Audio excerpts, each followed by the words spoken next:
Salut à tous, on se retrouve pour l'épisode 1279 du Zap Image. On commence tout d'abord avec le dernier match de cette 8ème journée de Ligue 1. C'était hier soir entre l'équipe de Lyon et l'équipe de Monaco. Donc beau succès de l'équipe de Lyon qui s'est imposée 4-1 contre l'AS Monaco. Tous les buts ont été inscrits en première période côté lyonnais.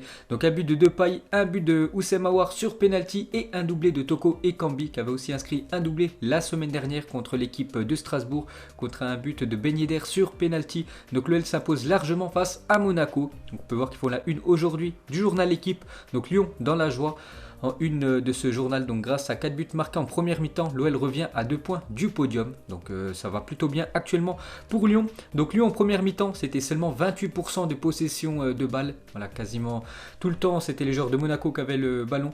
Mais du coup, à la mi-temps, quand même 4-0 pour cette équipe de Lyon parce que 4 tirs cadrés, 4 buts. Et ça, vraiment, ça change par rapport au dernier match de l'Olympique Lyonnais. Donc on ne va pas compter le dernier match du côté de Strasbourg, mais il y a quelques semaines contre l'équipe de Marseille, Lyon avait eu plus de 68% de possession de balles. Ils avaient réalisé plus de 24 tirs au but contre cette équipe de Marseille. Ils avaient fait seulement un partout, seulement un but sur 24 tirs. Et même il y a encore plus de semaines en arrière, contre Lorient aussi, 69% de possession de balle, 19 tirs au but, seulement un but pour l'équipe de Lyon. Alors que hier, 4 tirs cadrés, 4 buts pour cette équipe de l'OL qui a été redoutable en efficacité. Ensuite, le message de Memphis Depay pour son compatriote Virgil van Dijk qui a été blessé la semaine dernière. Donc Virgil, sois fort mon frère, parce qu'actuellement en rétablissement, le défenseur néerlandais. Et pour finir avec l'OL, on va parler de Moussa Dembélé, hier qui a disputé son 100e match avec l'équipe de Lyon.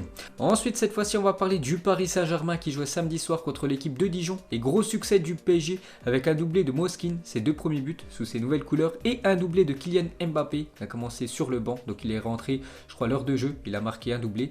L'attaquant français, donc le PSG s'impose face au DFCO.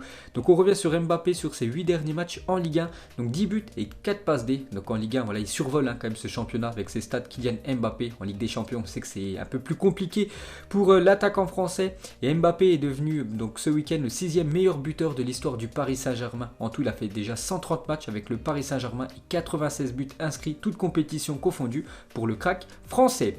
Et juste la mauvaise nouvelle pour le Paris Saint-Germain, c'est Julian Draxler qui est sorti à la mi-temps samedi dernier contre Dijon.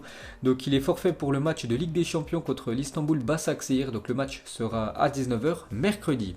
Ensuite, on va parler de l'équipe de Marseille qui joue demain à 21h. Son match contre l'équipe de Manchester City au stade Vélodrome. Et Marseille s'est imposé 1-0 du côté de Lorient. Un but du défenseur Balerdi. Donc l'OM accroche la victoire sur la pelouse de Lorient. Match très accroché, donc j'ai pas vu le match. C'est pour ça que je vais pas pouvoir en parler longtemps. Voilà, l'OM a pris les 3 points, c'est ça le plus important. On va parler de Florian Thauvin, très gros comeback de Florian Thauvin. Donc la saison 2019-2020, la saison dernière où il a très peu joué, vu qu'il était blessé quasiment toute la saison. Il a joué seulement 2 matchs, donc 0 but, 0 passe D. Et très grosse blessure pour Florian Thauvin. Et il revient très fort pour cette nouvelle saison. Donc déjà 8 matchs, 3 buts et 5 passes D. C'est lui qui fait la passe D pour le défenseur Balerdi.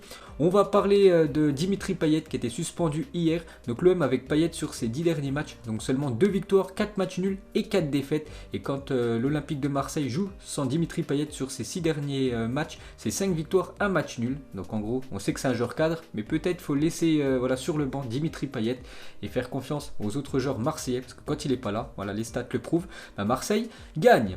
Et pour finir avec l'Olympique de Marseille, donc une déclaration du coach André Villas-Boas sur Balerdi après sa belle prestation face à Lorient. Il a dit « Il sera un des meilleurs défenseurs centraux d'Europe dans les prochaines années ». N'oubliez pas que ce joueur est prêté par l'équipe de Dortmund à l'équipe de Marseille. Ensuite, pour continuer avec cette journée de Ligue 1, on peut voir sinon tous les autres résultats de cette journée. On peut voir que le match Lens-Nantes a été reporté à une date ultérieure à cause d'un cas Covid. On peut voir que Bordeaux s'est imposé 2-0 contre l'équipe de Nîmes. Montpellier a complètement sombré à domicile, 4-0 contre l'équipe de Reims. Donc on revient sur cette rencontre et Boulaye Dia, donc l'attaquant de Reims, est le premier joueur du stade de Reims à marquer un triplé en Ligue 1 depuis 1978. Donc ça date quand même. Donc félicitations à lui. Donc avec son triplé, il revient à hauteur de Kylian Mbappé et Nian, l'attaquant messin, dans le top 3 des meilleurs buteurs actuellement du championnat français. Cette fois-ci, on va parler de l'AS Saint-Etienne qui s'est incliné 2-0 ce week-end du côté de Metz. La dernière victoire de l'AS Saint-Etienne, c'était le 17 septembre dernier avec cette victoire 2-0 du côté de Marseille. Donc ils avaient fait un petit tweet, c'est pas la capitale, c'est Saint-Étienne. Mais depuis, l'AS Saint-Etienne qui avait commencé 3 matchs, 3 victoires, c'est très compliqué pour eux parce qu'ils ont fait depuis cette victoire à Marseille.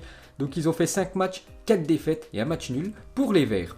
Et pour finir avec ce championnat de Ligue 1, un petit coup d'œil au classement après cette journée ce week-end. Donc le Paris Saint-Germain retrouve la première position de ce classement, égalité avec l'équipe de Lille. Marseille 4e, Lyon remonte très bien à la 6e position. Ensuite on prend la direction de l'Angleterre, on va parler du choc ce week-end entre l'équipe de Manchester United et l'équipe de Chelsea. Donc déjà score final 0 partout et vraiment Manchester United galère à domicile et vraiment énorme à l'extérieur. N'oubliez pas que United est sur une série de 10 victoires d'affilée à l'extérieur, toute compétition confondue, mais à domicile c'est là qu'ils ont beaucoup de mal. Donc match très décevant qui se solde par un score nul et vierge. Donc il n'y a pas grand chose à dire sur ce match. Donc début de saison compliqué pour Manchester en première ligue. Donc 5 matchs, 2 victoires donc à l'extérieur, un match nul et 2 défaites. Donc les Red Devils sont actuellement 15e du championnat de première ligue.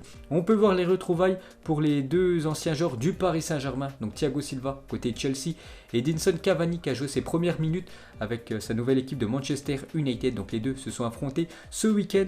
Donc Paul Pogba, pour faciliter la compréhension des consignes d'Ole Gunnar Solskjaer à Edinson Cavani, a tout traduit pour le buteur uruguayen. Donc en gros je pense qu'il a traduit tout ça en français vu que bien sûr Cavani parle français. On va parler de Van de Beek, la nouvelle recrue de l'équipe de Manchester United achetée il y a quelques semaines. Donc depuis son arrivée à Manchester United, Donny Van de Beek n'a disputé seulement que 64 minutes en première ligue. Le problème c'est qu'il y a beaucoup de concurrence du côté de Manchester et le néerlandais ne joue quasiment pas avec sa nouvelle équipe de Manchester. Donc je ne sais pas si c'était une bonne décision de sa part de venir du côté d'United. Et Evra sur Van de Beek, il a dit: je n'ai rien contre ce gamin, mais pourquoi l'avons-nous acheté? Il regarde les matchs depuis le banc, nous n'avons pas besoin de lui, c'est la vérité. Donc c'est compliqué actuellement la situation pour le néerlandais. Cette fois-ci on va parler côté Chelsea et cette fois-ci une recrue vraiment validée à 100%, c'est le gardien Edouard Mendy, une fois de plus élu homme du match. Donc il y a quelques jours contre Séville, c'est lui qui avait été élu homme du match et la même chose ce week-end contre l'équipe de Manchester United. Donc l'arrêt incroyable d'Edouard Mendy face à United dans le Money Time. Donc le portier sénégalais a sauvé les siens d'une défaite et confirme les attentes placées en lui. Donc l'ancien gardien Kepa Arrizabalaga qui était très décevant. Donc maintenant ils ont vraiment un vrai gardien cette équipe de Chelsea. Et Edouard Mendy a réalisé 3 clean sheets de suite avec Chelsea depuis son arrivée en Angleterre. Ensuite on va parler de Liverpool qui jouait contre Sheffield United ce week-end et une victoire de plus à domicile pour les Reds 2-1, un but de Firmino et un but de Diogo Jota. Liverpool 2e s'impose face à Sheffield United 19e. Ça va pas du tout pour l'équipe de Sheffield United qui était performant la saison dernière, mais cette année c'est très compliqué. Et pour revenir sur Liverpool, donc la dernière défaite de Liverpool à Anfield en première ligue remonte à avril 2017, donc c'était une défaite 2-1. Donc les Red Devils sont sur une série de 62 matchs sans défaite à domicile et le record je crois c'est l'équipe de Chelsea aux alentours des 90 matchs. Ensuite on va parler du futur adversaire de l'Olympique de Marseille, Manchester City, qui se déplaçait du côté de West Ham samedi en début d'après-midi. Score final 1 partout, un but de Antonio contre un but de Foden. Donc Manchester City quand même 11e du classement, ça va pas fort aussi pour City, accroché sur la pelouse de West Ham 10e.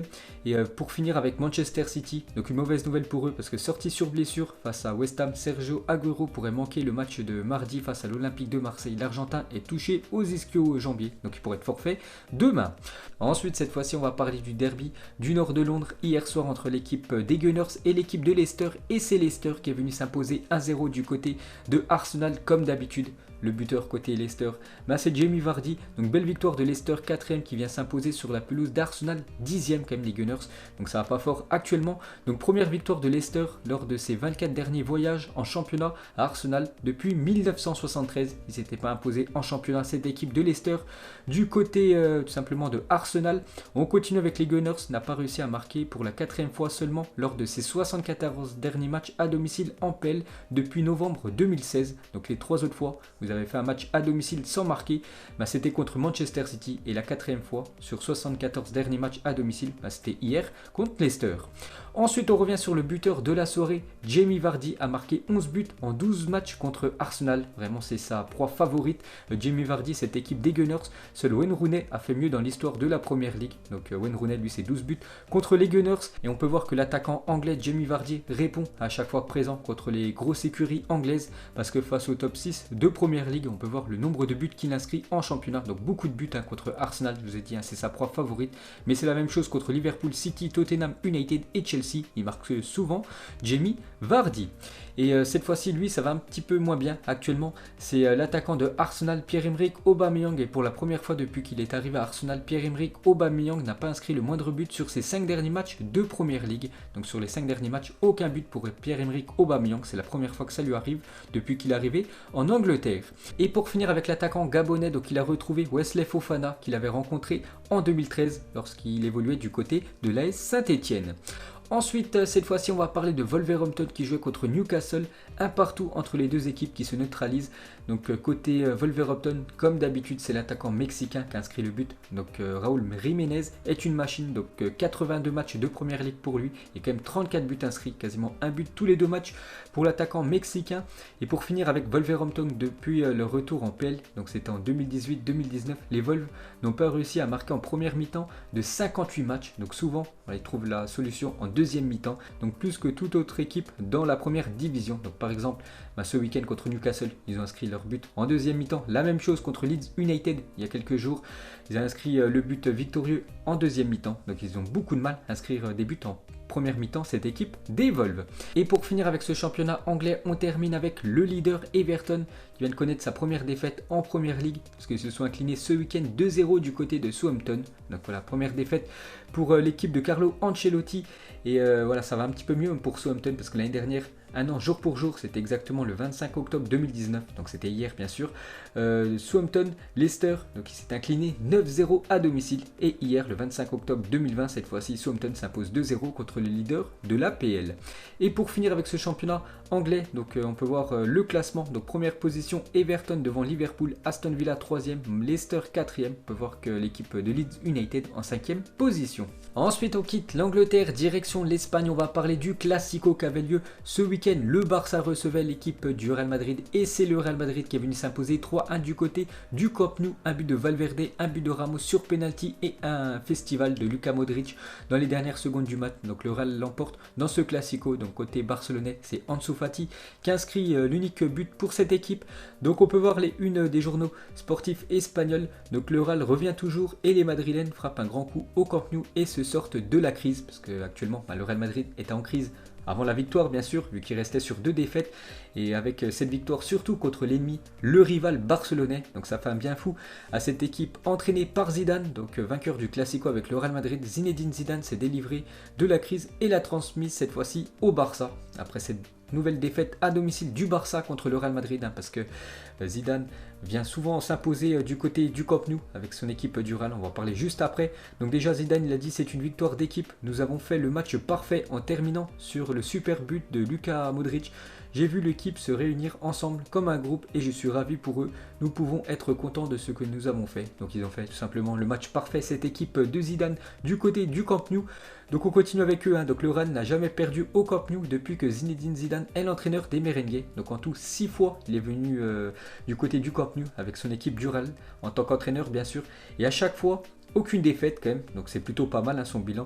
Donc en 2016 une victoire 2-1, la même chose, un match nul 1 partout en 2016, en 2017 une victoire 3-1 comme ce week-end, en 2018 2 partout, en 2019 0-0 et ce week-end une victoire 3-1 du Real Madrid. Donc le Camp Nou c'est la maison de Zidane.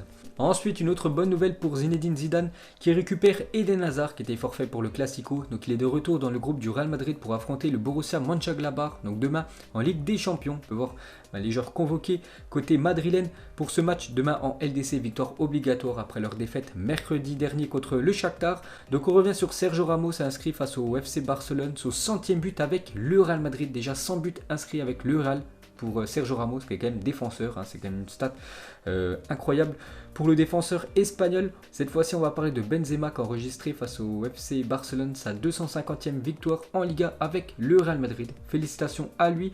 On va parler d'un autre Français, le porte-bonheur du Real Madrid, c'est Ferland Mendy. En 23 fois où il a été titulaire en Liga avec le Real Madrid, aucune défaite à chaque fois que Ferland Mendy est titulaire. 17 victoires, 6 matchs nuls, 0 défaite quand Mendy est titulaire. Ensuite on peut voir les notes données par le journal L'Équipe lors de ce Classico Barça-Real Madrid, donc déjà côté madrilène. Le joueur qui a obtenu la plus grosse note, c'est Sergio Ramos, une note de 8 pour le défenseur espagnol. Celui qui a déçu le plus côté Real Madrid, c'est Vinicius Junior, seulement une note de 3. Et côté FC Barcelone, pas mal de joueurs ont déçu, comme l'anglais, comme Busquets ou même Pedri, le joueur qui remplaçait tout simplement Antoine Griezmann qui a commencé sur le banc. Lionel Messi aussi déçu lors de ce match avec une note de 5. Le capitaine de cette équipe Blaugrana, donc on revient sur Messi sur les 6 derniers Classicos. 0 but, 0 passe D pour Lionel Messi depuis le départ de Cristiano Ronaldo. L'Argentin est muet lors des Classicos contre l'équipe du Real. Et c'est sa plus longue disette face au club contre qui il a marqué le plus dans sa carrière. C'est vrai que sa proie favorite, c'est l'équipe du Real Madrid lors des 6 derniers Classicos, mais il reste muet. Lionel Messi. Ensuite, cette fois-ci, les gars, on revient sur Antoine Griezmann. Donc, on ne savait pas s'il allait être titulaire ou non. Du coup, Koeman l'a mis sur le banc. Il était déjà remplaçant lors du dernier match de Ligue des Champions. Il a été remplaçant une fois de plus ce week-end contre l'équipe du Real Madrid, donc qui vit vraiment un calvaire du côté du FC Barcelone. Antoine Griezmann, donc un article du journal L'Équipe, Griezmann traverse l'une de ses périodes les plus difficiles depuis ses débuts avec la Real Sociedad. Il y a 10 ans, Griezmann doit penser que sa signature pour le Barça était l'une des plus grandes erreurs de sa carrière. Et ça, je pense qu'il y en a beaucoup qui le pensent. Il n'aurait jamais dû venir du côté du FC Barcelone. Et Vicente Lizarazu, hier sur Téléfoot, il a dit « Griezmann ne sait plus jouer au football avec le maillot du Barça. C'est ça, la crise de confiance, être un formidable joueur mais ne plus trouver sa place. Griezmann est arrivé au Barça autour d'un fantasme, jouer avec Lionel Messi, mais il n'y a aucune relation technique, à peine 5 passes échangées par match entre les deux joueurs. » Donc il a dit ça hier à Téléfoot, Vicente Lizarazu, et je valide à 100%. Et pour finir avec l'attaquant français, donc il est entré à la 80e lors du Classico. Antoine Griezmann n'a touché seulement qu'un seul ballon, donc ses stats cette saison en Liga, c'est 5 matchs, 0 but, 0 passe D pour Antoine Griezmann qui vit actuellement une situation très compliquée. Et on va finir avec l'équipe du Barça avec Ansu Fati qui détient le record à 17 ans du plus jeune joueur à marquer dans un Classico. Donc il bat tout simplement l'ancien record qui datait de mars dernier. C'était Vinicius Junior qui avait inscrit lors du dernier Classico en mars dernier. C'est lui qui avait le record. Maintenant, c'est Ansu Fati. Et pour finir avec le jeune crack espagnol qu'il a reçu avant le match son trophée du joueur du mois de septembre en Liga, Ansu Fati. Et juste une petite photo de Cristiano Ronaldo, actuellement toujours à l'isolement. Donc le dernier post Instagram de CR7, juste après la victoire du Real Madrid contre le Barça. Quelques minutes après, il a posté cette photo sur son réseau social Instagram. Donc on peut voir que même sans Cristiano Ronaldo, le Real Madrid arrive quand même à s'imposer du côté du Camp Nou. Ensuite, pour finir avec ce championnat espagnol, on peut voir que l'Atlético Madrid s'est imposé 2-0 contre l'équipe de Nabil Fekir. Cette équipe du Betis Séville 2-0, donc un but inscrit par Luis Suarez. Et on peut voir que le FC Séville, eux, se sont inclinés 1-0 contre Eibar. Ça va pas fort actuellement pour l'équipe du FC Séville, dernier vainqueur de l'Europa League. On peut voir le classement, on peut voir que le Real Sociedad actuellement en première position devant l'équipe du Real Madrid. Ensuite, on quitte l'Espagne, direction l'Italie. On commence avec la Juventus qui joue contre l'Hellas Vérone. Et aussi la Juventus, actuellement, ça va pas fort pour la Juventus, qu'enchaîne les matchs nuls un partout entre ces deux équipes. La Juventus 5e, accrochée par l'Hellas Vérone 8e. Donc ça va pas fort, sans Cristiano Ronaldo, bien évidemment. Et on peut voir que la Juventus a joué avec son maillot en collaboration avec Pharrell Williams que je vous ai présenté hier, donc ce maillot très spécial. Ensuite, cette fois-ci, on va parler de l'Inter qui se déplaçait du côté du Rénois et victoire 2-0 de l'Inter. On peut voir que Lukaku, une fois de plus, a été buteur. Ça va très bien pour l'attaquant belge parce qu'on peut voir sur ses derniers matchs qu'il a disputés, à chaque fois quasiment, il a inscrit au moins un but. Ensuite, désillusion pour l'Atalanta Bergame qui recevait l'équipe de la Sampdoria de Gênes et défaite 3-1 à domicile pour l'équipe de l'Atalanta Bergame. Donc, mauvaise prestation des joueurs de Bergame. Il y avait un match entre Benevento et l'équipe de Naples. Naples s'est imposé 2-1 et on peut voir que les deux frères Insigne ont été buteurs. Roberto Insigne qui joue du côté du Benevento a ouvert le score et son frère Lorenzo Insigne a réagi. Voilà pour cette équipe de Naples avant que Petagna inscrive le but victorieux pour cette équipe napolitaine. Petite photo des deux frères Insigne. Et on peut voir le classement de cette Serie A. Le Milan AC toujours en première position. Le Milan joue ce soir contre l'AS Roma. Deuxième Naples et troisième Sassuolo. Ensuite, on quitte l'Italie, direction l'Allemagne. On commence avec le Bayern qui jouait contre Francfort et grosse victoire du Bayern Munich 5-0, dont un triplé, bien évidemment, de Robert Lewandowski. Donc pour l'instant, il en est à 3 buts. Donc voilà, il a inscrit 3 buts et il est déjà à son 10e but en 5 matchs en championnat seulement. Robert Lewandowski, s'il continue comme ça, et bien sûr si son équipe remporte encore pas mal de trophées, il remportera ce ballon d'or qu'il aurait dû remporter lors de cette année 2020. On continue avec Lewandowski. On peut voir qu'actuellement c'est le meilleur buteur depuis le début de l'année 2020. Donc 25 buts depuis janvier 2020. Robert Lewandowski, donc il dépasse Cristiano Ronaldo et Ciro Immobile. Ensuite, on va parler de l'ancien Marseillais Bouna Sarr qui a claqué sa 3e passe décisive depuis le début de la saison. En plus, il était titulaire ce week-end. Donc déjà 3 passes D pour l'ancien Marseillais. La mauvaise nouvelle pour cette équipe du Bayern, c'est Alphonso Davids qui est sorti sur blessure. Donc il sera indisponible entre 6 à 8 semaines, le joueur canadien. Ensuite, on va parler du derby entre le Borussia Dortmund et l'équipe de Schalke 04. Donc Dortmund a étrillé cette équipe de Schalke 04 3-0. Akanji, Haaland et Hummels ont été buteurs. Donc on revient sur l'attaquant norvégien Erling Haaland avec le maillot du Borussia Dortmund, toute compétition confondue. En tout, il a fait 26 matchs et déjà quand même 23 buts inscrits pour lui et 5 passes D pour Erling Haaland qui a quand même des stats incroyables.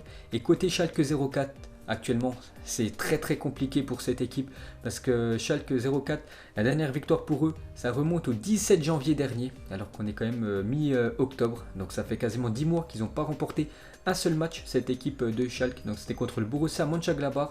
Et depuis, une victoire en prolongation de Coupe d'Allemagne et quelques victoires en match amical, mais bien sûr aucune victoire en match officiel. Donc actuellement, je vous ai dit, c'est une catastrophe pour cette équipe de Schalke. Et si ça continue, ils descendront en 2e division. Ensuite, le RB Leipzig s'est imposé 2-1 contre le Hertha Berlin. On peut voir que le défenseur français Upamecano a été buteur. Et le futur adversaire du Real Madrid demain, le Borussia Mönchengladbach, est parti s'imposer 3-2 du côté de Mayence. Donc du coup un petit coup d'œil au classement. Leipzig en première position devant le Bayern 2e, le Borussia Dortmund 3e et l'équipe de Schalke 04 avant-dernière du classement. Et on va finir ce long zap image comme tous les lundis, c'est plutôt long vu qu'on parle de tous les résultats du week-end. Et on va terminer avec le carton du week-end.